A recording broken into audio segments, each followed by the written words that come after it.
René Guénon, le théosophisme, histoire d'une pseudo-religion. Chapitre 8. Dernières années de Madame Blavatsky. Après son séjour à Würzburg, qui avait été entrecoupé de quelques voyages à Elberfeld, où elle avait des amis, monsieur et madame Gebhard, anciens disciples de l'Eliphas Lévy, Madame Blavatsky alla à Ostende, où elle vécut quelque temps avec la comtesse Wachtmeister, et où elle se remit à la rédaction de la doctrine secrète. Il paraît, au dire des témoins, qu'elle travaillait avec un véritable acharnement, écrivant de 6 heures du matin à 6 heures du soir, et ne s'interrompant que tout juste pour prendre ses repas. Au commencement de 1887, elle retourna s'installer en Angleterre, à Norwood d'abord, puis, en septembre de la même année à Londres. Elle était alors aidée dans son travail par les frères Bertram et Archibald Cattley, qui corrigeaient son mauvais anglais, et par D.E. Fawcett, qui collabora à la partie de l'ouvrage qui traite de l'évolution. C'est aussi en 1887 que fut fondée la revue anglaise Lucifer, sous la direction immédiate de Madame Blavatsky. La société n'avait eu jusqu'alors qu'un organe officiel, le Théosophiste, publié à Adyar, auquel il faut ajouter le PAT, organe spécial de la section américaine. En 1887 parut également la première revue théosophiste française intitulée Le Lotus, qui, dépourvue d'ailleurs de caractère officiel, fit preuve d'une certaine indépendance. Cette revue cessa sa publication au bout de 2 ans, en mars 1889, et son directeur, F.K. Gaboriau, s'exprima alors fort sévèrement sur ce qu'il appelait le cas pathologique de Madame Blavatsky, et avoua qu'il avait été entièrement trompé sur son compte lorsqu'il l'avait vue à Ostende en novembre 1886. Réfutant avec une habileté merveilleuse que nous prenions alors pour de la sincérité toutes les attaques portées contre elle, dénaturant les choses, faisant dire aux personnes des paroles que nous avons reconnues erronées longtemps après, bref, nous offrant, pendant les 8 jours que nous avons demeuré dans la solitude avec elle, le type parfait de l'innocence, de l'être supérieur, bon, dévoué, pauvre et calomnié. Comme je suis plus portée à défendre qu'à accuser, il m'a fallu des preuves indubitables de la duplicité de cette personne extraordinaire pour que je vienne l'affirmer ici. Fin de citation. Puis suit un jugement peu flatteur sur la doctrine secrète qui venait de paraître. Début de citation. C'est une vaste encyclopédie sans ordre, avec une table des matières inexactes et incomplète, de tout ce qui s'agite depuis une dizaine d'années dans le cerveau de Madame Blavatsky. M. Subarao, qui devait corriger Secret Doctrine, y a renoncé en déclarant que c'était un fouillis inextricable. Certes, ce livre ne saurait prouver l'existence des Mahatmas, il en ferait plutôt douter.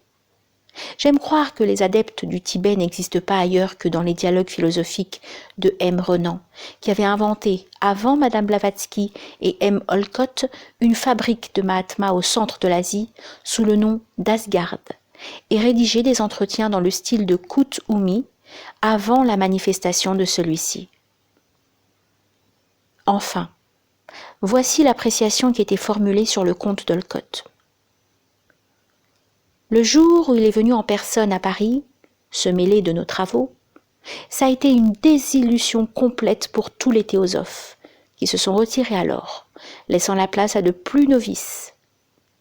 Un aplomb américain imperturbable, une santé de fer, pas la moindre éloquence, pas la moindre instruction, mais des qualités spéciales de compilateur, encore un trait américain.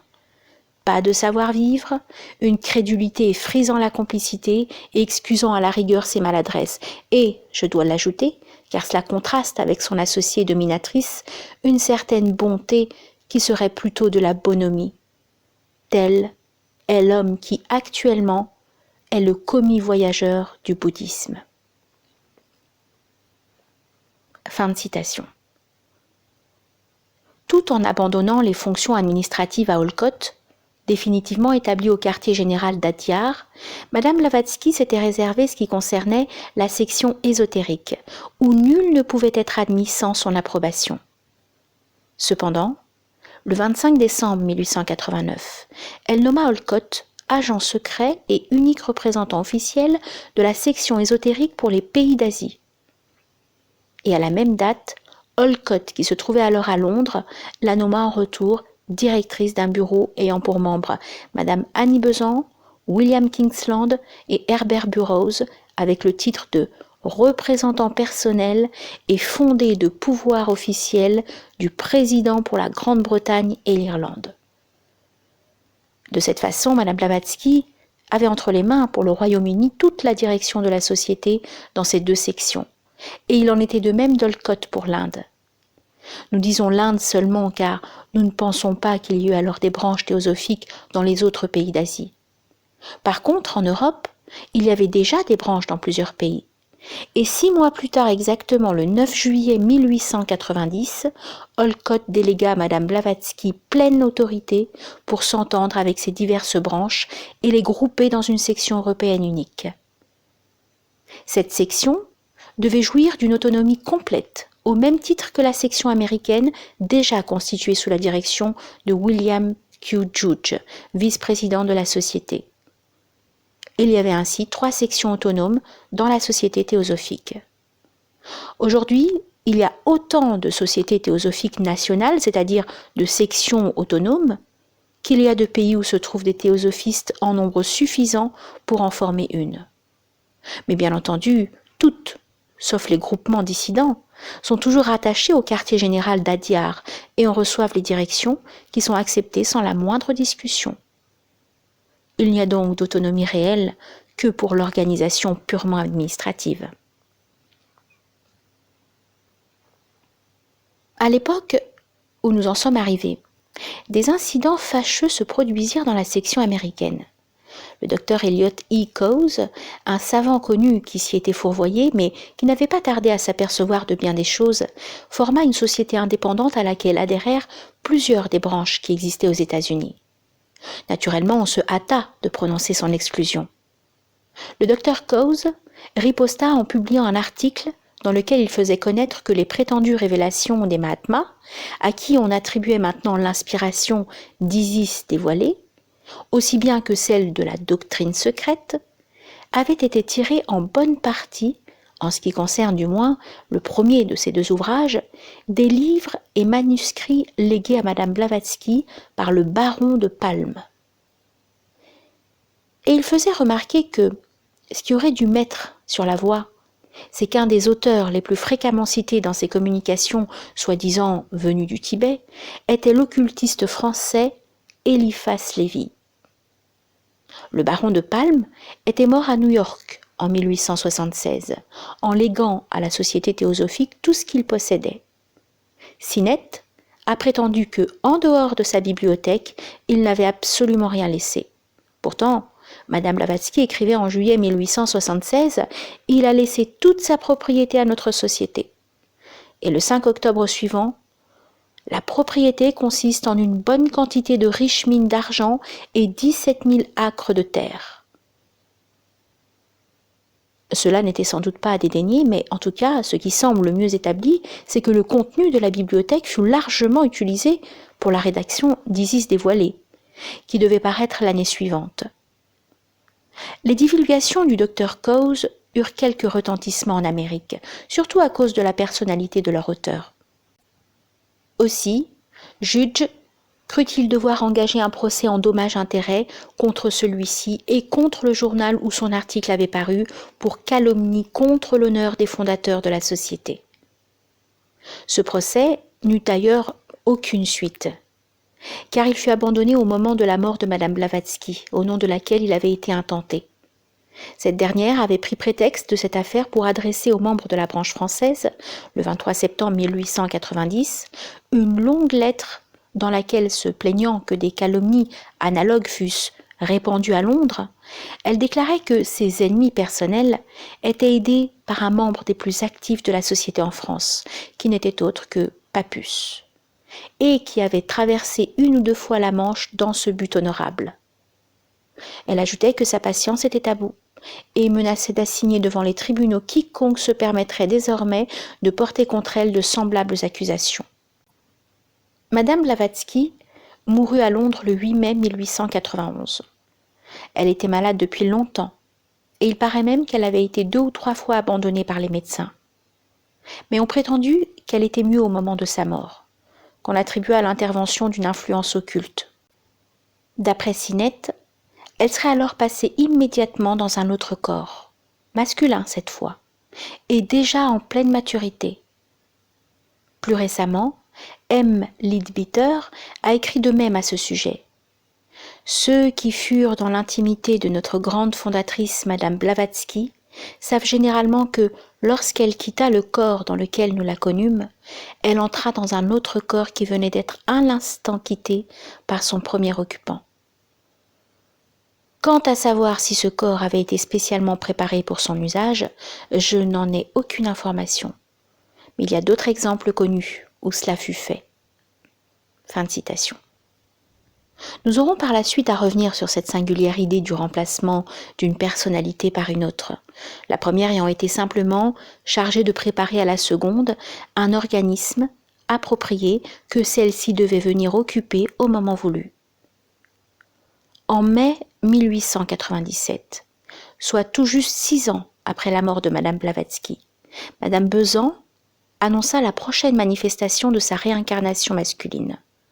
Cette manifestation ne s'est pas encore produite, mais Leadbeater continue à répéter en toute occasion que Madame Blavatsky est déjà réincarnée et que le colonel Olcott doit se réincarner très prochainement, lui aussi, pour travailler de nouveau à ses côtés. Ce sont là des remarquables exceptions à la loi qui avaient été formulées par Madame Blavatsky elle-même et par Sinette, et d'après laquelle il doit s'écouler normalement entre 2 vies successives un intervalle de 12 ou 1500 ans. Il est vrai que, même pour les cas ordinaires, on a renoncé à cette prétendue loi, et c'est là un exemple assez curieux de la variation des doctrines théosophistes, en même temps que de la façon dont on s'efforce de la dissimuler. Madame Blavatsky avait écrit ceci dans la doctrine secrète. Sauf dans le cas de jeunes enfants et d'individus dont la vie a été écourtée par quelque accident, aucune entité spirituelle ne peut se réincarner avant qu'une période de plusieurs siècles ne se soit écoulée. Fin de citation. Or, M. Leadbeater a découvert que l'expression entité spirituelle semble signifier que Madame Blavatsky n'avait en vue que les individus hautement développés. Et il donne un tableau où, suivant les degrés d'évolution des individus humains, les intervalles vont de 2000 ans et plus pour ceux qui sont entrés sur le sentier, sauf exception, et de 1200 ans pour ceux qui en approchent, jusqu'à 40 ou 50 ans, et ça baisse même à 5 ans quand on arrive au bas-fond de l'humanité. Pour ce qui est du passage où Sinette disait nettement que parler d'une renaissance avant au moins 1500 ans est une chose presque impossible, voici l'explication qu'en donne le même auteur. On est fondé à croire que les lettres qui ont servi de base au bouddhisme ésotérique furent écrites par différents disciples des maîtres sous la direction générale de ces derniers. Donc, tout en tenant compte des inexactitudes qui ont pu s'y introduire, nous savons qu'il s'en est glissé, il est impossible de supposer que les auteurs aient ignoré des faits très aisément accessibles à quiconque peut observer le processus de la réincarnation. Souvenons-nous que la lettre en question ne fut pas écrite pour le public, mais adressée particulièrement à Sinette, afin sans doute qu'elle fût communiquée aux quelques personnes qui travaillaient avec lui. Une telle moyenne, établie pour eux, serait exacte, mais nous ne pouvons l'admettre pour la race humaine tout entière au temps présent. Fin de citation.